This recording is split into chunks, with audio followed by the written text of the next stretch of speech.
Hello, my name is Josh, and I'm a watchaholic. Welcome to Horology Insanity. What is up, my watch friends? So, check this out. I have a question for you. When you look at this watch, aside from the crown being out, unscrewed and out, can you tell me what's wrong? If you said the date is halfway engaged, then you would be right, and that's part of the problem I'm having right now. And I'm about to send this watch, as beautiful as it is, I'm about to send it off to RGM for some warranty repair. So this video is just me talking about what's wrong with it, the process that I'm going to be going through, and I figured I would turn this into a series. I've never had to send a watch in for repair like this, at least not a Sinn. The closest I've come to it is I sent my college Seiko quartz chronograph back to the Seiko repair shop in New Jersey when I first got into the hobby because I wanted to have it refurbished and I kind of wanted to, enjoy it all over again.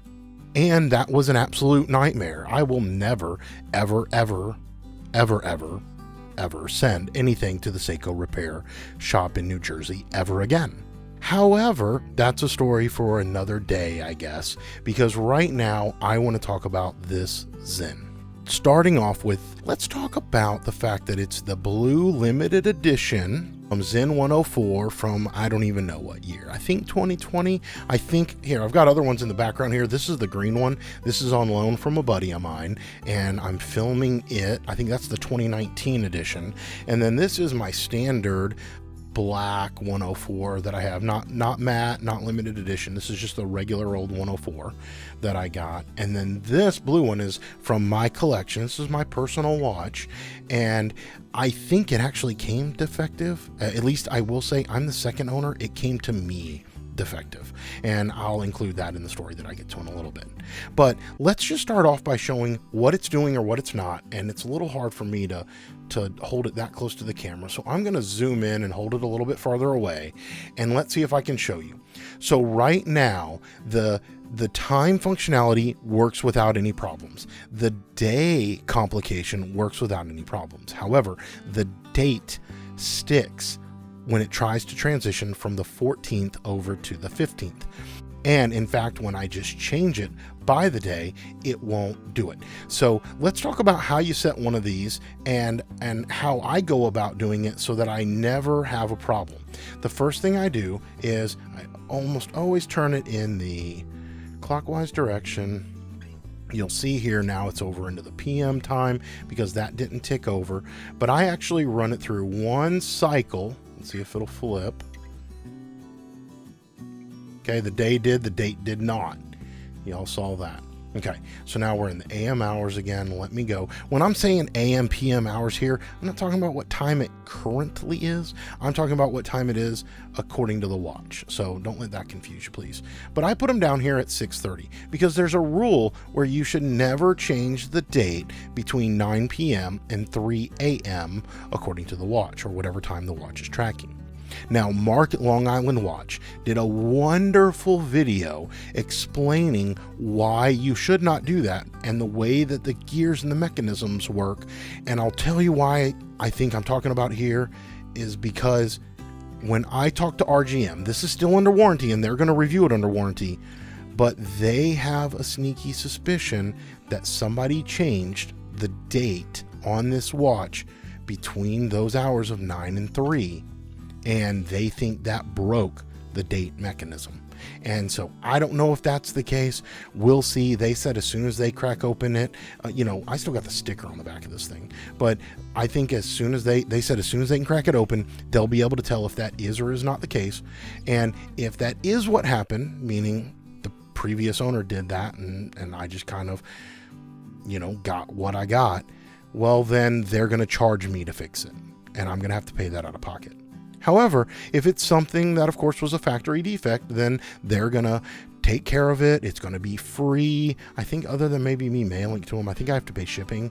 They, I think, pay to send it back to me, but I send it to them. But anyway, that's the concern. So we're going to see. I don't know right now. And so I don't want this video to be come across. I don't want it to come across in an accusatory fashion or anything like that.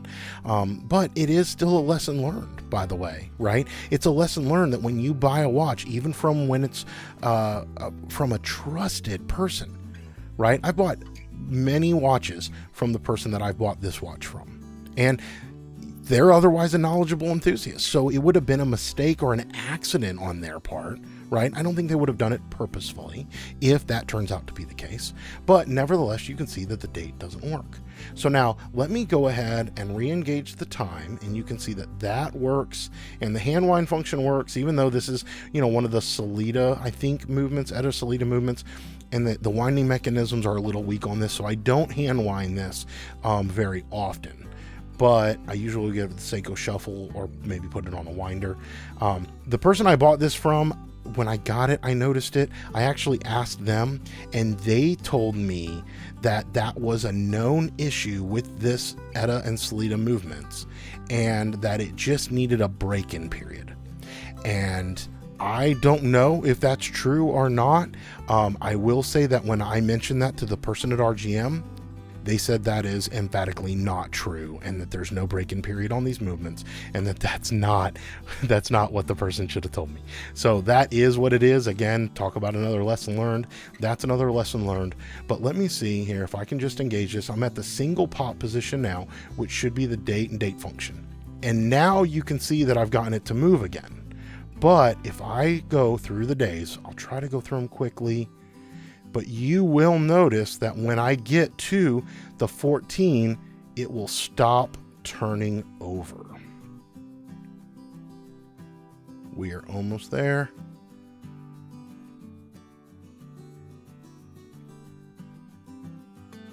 $14, and I'm turning it. I get nothing. And so what that makes me think is that whatever the gear is on the date wheel, that it's missing a tooth that re-engages wherever the 14 would catch to transition over to 15.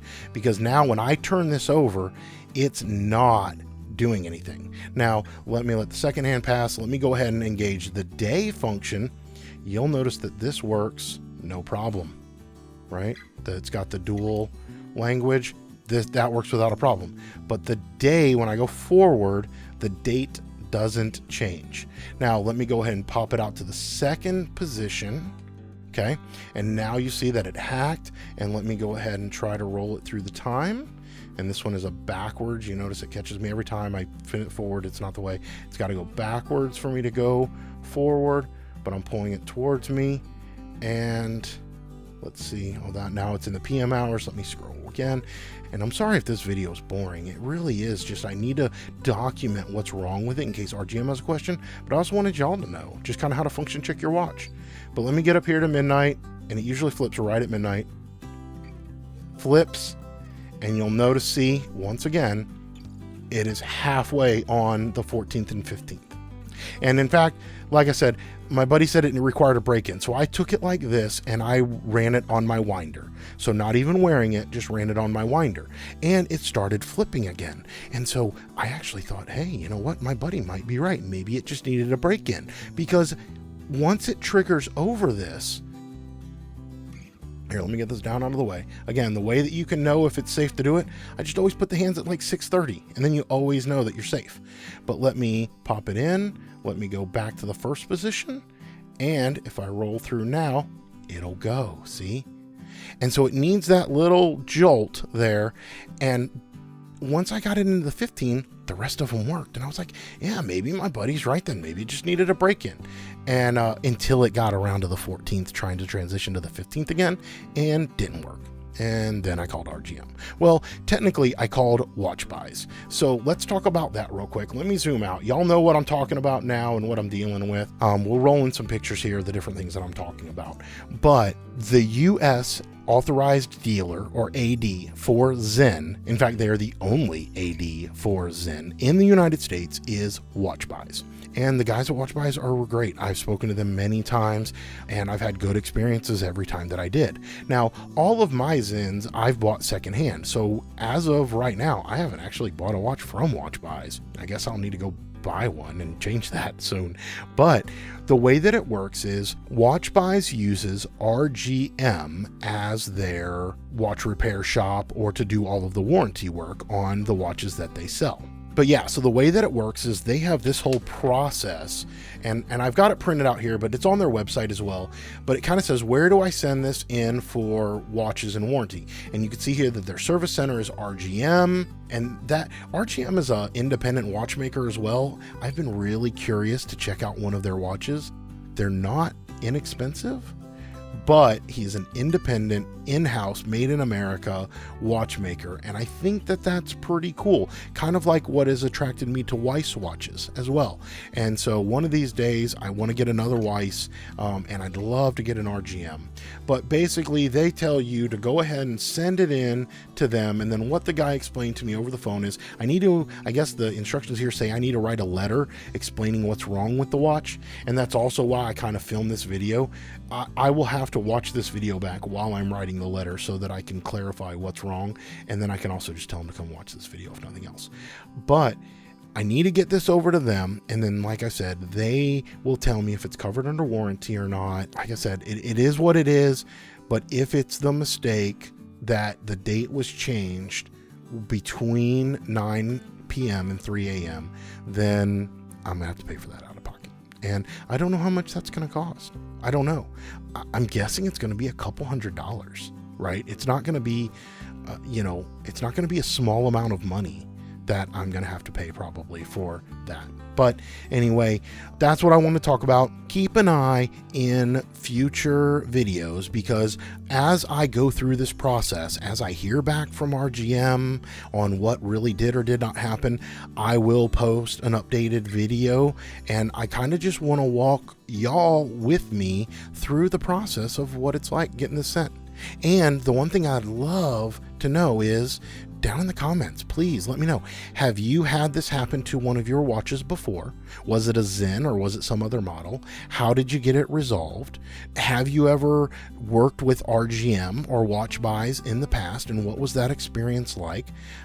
I think RGM is a reputable and trusted people, kind of the way that Watchbuys is, and so I think I'll have a good experience with them, but I don't know because I've never done it yet. So I'm a little, I don't know. I don't want to speak to something that I've not personally experienced, but I thoroughly want to learn from others that have experienced whatever it is I'm going through, so that, like I always say, a smart man can learn from his mistakes, but a wise man can learn from the mistakes of others. And so if you've got experience with any of the things related to this video, date window not working, something broken, potentially factory defects, Sinn, Watchbuys, RGM, any of the below, I'd love to hear about it in the comments, and I'll be talking to you guys down in there. And so I thank you for that, as always.